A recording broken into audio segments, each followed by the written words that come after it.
Mamallapuram monuments are the oldest structural monuments of India built before 1,700 years. Originally, Mamallapuram complex had more than 400 monuments. Only about 50 of them have survived till date.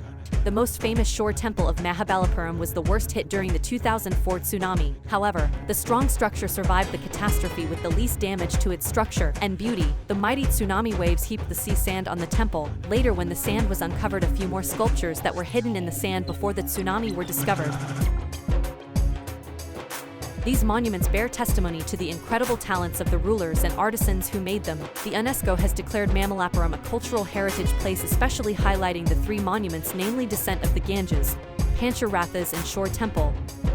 Welcome to Mahabalipuram. Welcome to another video of the Sarkeet architect.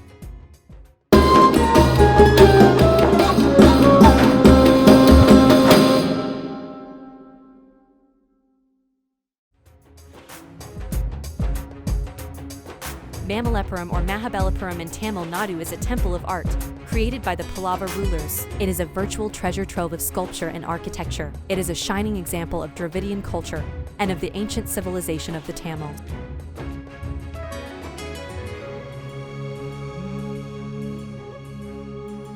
Temple architecture, which is a unique feature of Tamil culture, was born in this place. There are 4 types of sculptures in India: cave temples, carved monoliths, sculptured scenes or bas relief, and masonry temples. All these 4 types are found here. The history of Mahabalipuram dates back to 2,000 years. It was a flourishing seaport even at the beginning of the Christian era. The monuments in the temples of Mamallapuram were designed by the Pallava rulers during the 7th and 8th century. Majority of the monuments belong to the times of Narasimhavarman I. The rest of the monuments belong to the period of his successors Paramaswaravarman and Rajasimha.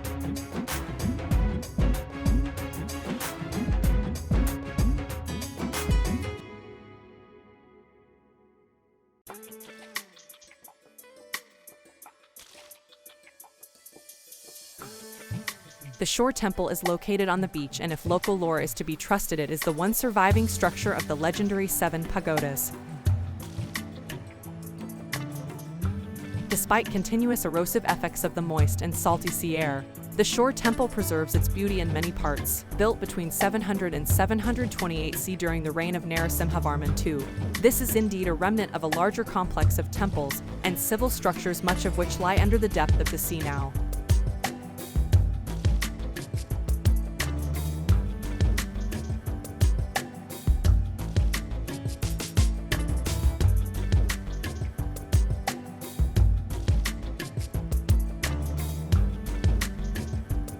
This 5-story edifice is so situated that the first rays of the rising sun fall on the presiding deity of the temple, Shiva.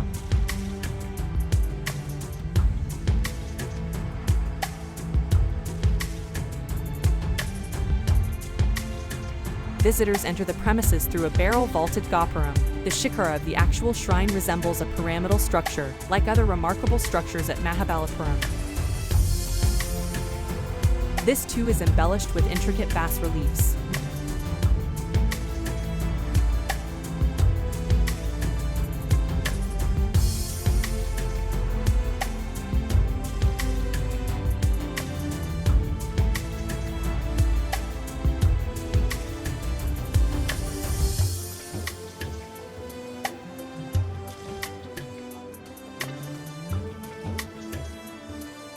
Monolithic sculptures are also seen scattered about the temple complex.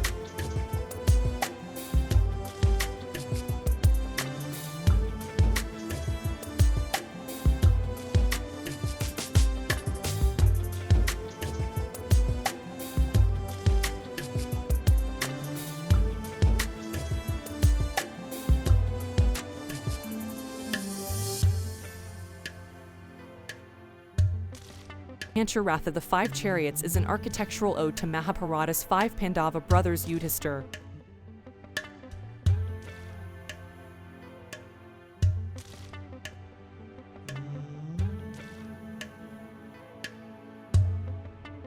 Pandava brothers Yudhishthir, Bhima, Arjuna, Nakula, Sahadeva, and their wife Draupadi. Thematically and structurally, each Ratha is significantly different from the other ones, but all of them were carved out of a long stone or monolith.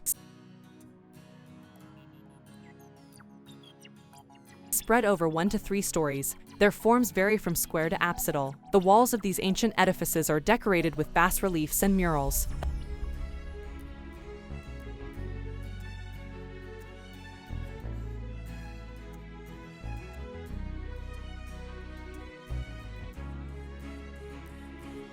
Beautifully carved monolithic Airavata and Nandi decorate the premises.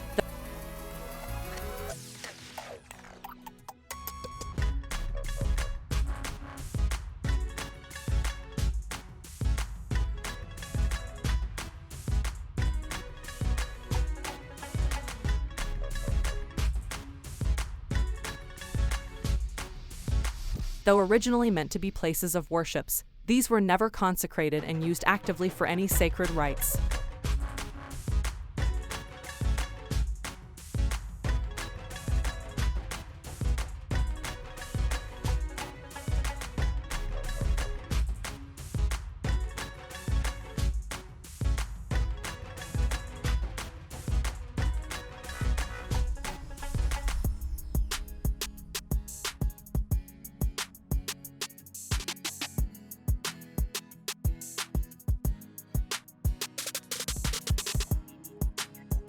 Krishna's butterball is a huge boulder that stands precariously on a rock and formed due to weathering.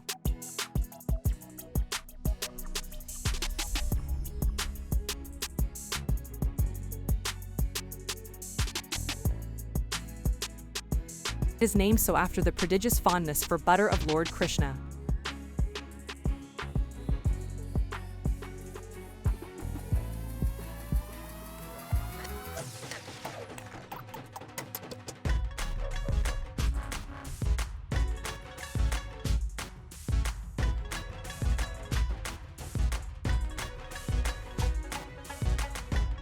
The first lighthouse was commissioned here in 1887 on the roof of the Alakanesvara temple.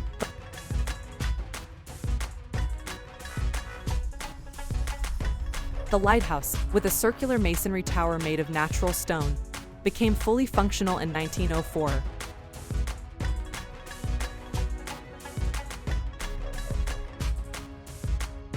India's oldest lighthouse, built around 640 CE by Pallava King Mahendravarman I, stands next to this modern structure. The Pallava-era lighthouse is a protected monument, maintained by the Archaeological Survey of India.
Thank you for watching. Stay tuned for more videos.